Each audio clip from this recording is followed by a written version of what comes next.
কালকে তো দেখেছিলে যে আমি ভোরবেলা উঠে টুটে সমস্ত কাজ করে ভোর কীর্তনের জন্য উঠেছিলাম। আজকেও উঠেছি ওই 4:30টার মধ্যে, আজকে লেট করে উঠেছি।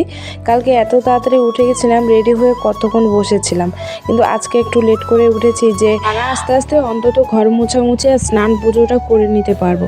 কিন্তু আজকে অনেকেই না পুজো করতে পারেনি, কেননা আমাদের পাড়া থেকে যেহেতু আসছে শুধু আমাদের পাড়াটাই ঢুকবে, সে কারণে তারা খুব সকালবেলায় ঢুকে গেছে। ভোরবেলা থেকে শুরু হয়েছে, যখন আমি ঘুম থেকে উঠি তখন থেকেই দেখি তারা বাজনা শুরু করে দিয়েছে, মানে কাসন এগুলো, উলুধ্বনি, শঙ্খ এগুলো বাজা। তারপরে তো আমি তো ঠিক টাইম মতন সমস্ত কিছু করে ফেলেছি। কালকে খুব তাড়াতাড়ি ঘুমিয়েছিলাম। কালকে লাস্ট আমার যে বাবার যে বড় মামি আমাদের ঠাকুমা যে মারা গিয়েছিলেন, ছিল শ্রাদ্ধ, তো সেটা খেয়ে এসে আমি ঘুমিয়ে পড়েছিলাম। তবুও আমি লেট করেই উঠেছি।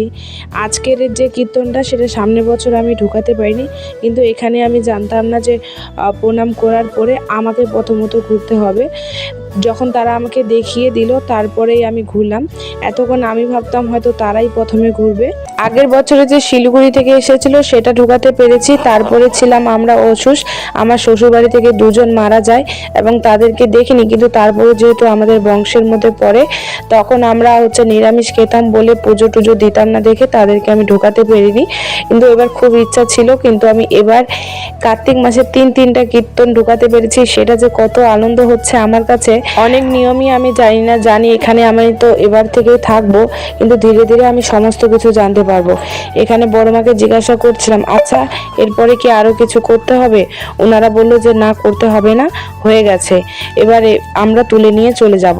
সামনের বছর যখন জানতে পারি যে ভোর কীর্তন এদিকে ঘোরে, তখন আমি বারবার সবাইকে জিজ্ঞাসা করছিলাম যে আচ্ছা কেমন কি নিয়ম, কেমন কি সেগুলোই। কিন্তু ভাগ্যিস আমি এতই কপালটা খারাপ ছিল যে আগেবার আমি ঢোকাতে পারিনি এত আশা নিয়েও, কিন্তু এবার আমি তিনটা দলকে ঢোকাতে পেরেছি।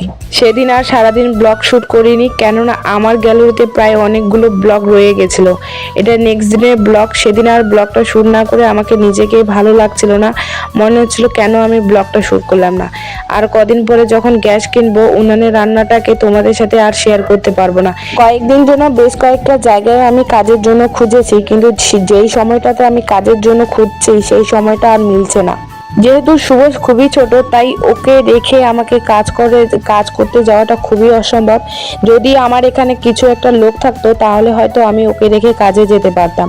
ও আমার মায়ের কাছে থাকে, তবে মাকে এখানে ডাকা এই মুহূর্তে অসম্ভব, কেননা আমার ভাইয়ের বউ প্রেগনেন্ট।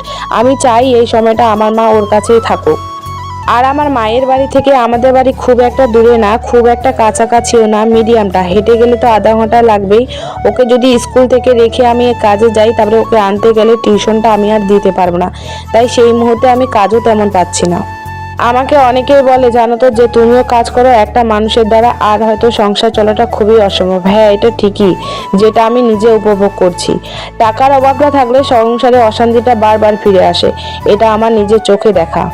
এবং কি শুভ টিচারও আমাকে বলে যে তুমি কিছু করো, একটা মানুষকে দ্বারা সংসারে সত্যি অনেকটা চাপ। কিন্তু এমন সমস্যা আমাদের এর আগে হয়নি। এবার যে শিলিগুড়িতে কাজের এত অভাব পড়েছে, বারবার গাড়ি বন্ধ হয়ে যাচ্ছে। ম্যান হলো গাড়ি বন্ধ হয়ে যাওয়া। যদি মালগুলো বা বালু পাথর নাই যায়, তাহলে বাকি কাজগুলো হবে কি করে?